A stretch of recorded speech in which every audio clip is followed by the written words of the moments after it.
To explore this subject further, we turn to the retired director of one of the Defense Department's major research and development laboratories, Dr. Walter Brown.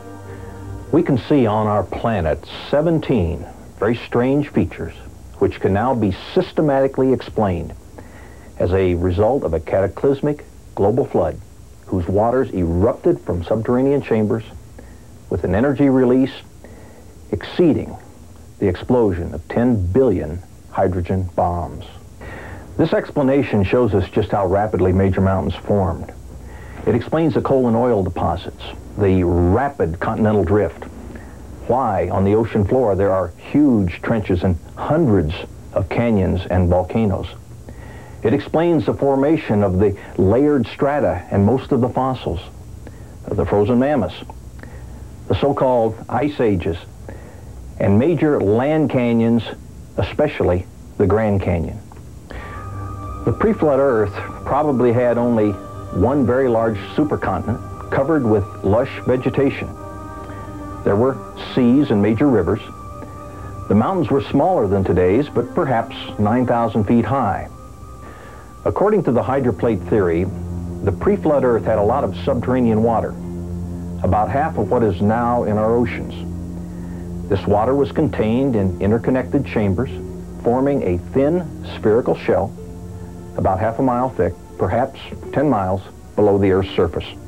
Increasing pressure in the subterranean water stretched the crust just as a balloon stretches when the pressure inside increases. Failure in the crust began with a microscopic crack which grew in both directions at about 3 miles per second. The crack, following the path of least resistance, encircled the globe in about 2 hours. As the crack raced around the Earth, the overlying rock crust opened up like a rip in a tightly stretched cloth. The subterranean water was under extreme pressure because of the weight of the 10 miles of rock pressing down on it. So the water exploded violently out of the rupture. All along this globe-encircling rupture, fountains of water jetted supersonically almost 20 miles into the atmosphere. The spray from this enormous fountain produced torrential rains, such as the Earth has never experienced before or after. The Bible states that all the fountains of the great deep burst open on one day.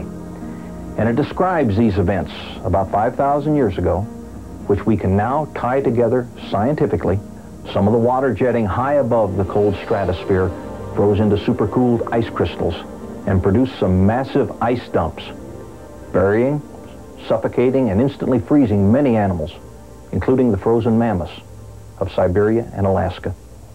The high-pressure fountains eroded the rock on both sides of the crack, producing huge volumes of sediments that settled out of this muddy water all over the Earth. These sediments trapped and buried plants and animals, forming the fossil record. This erosion widened the rupture. Eventually, the width was so great that the compressed rock beneath the subterranean chamber sprung upward, giving birth to the mid-oceanic ridge that wraps around the Earth like the seam of a baseball.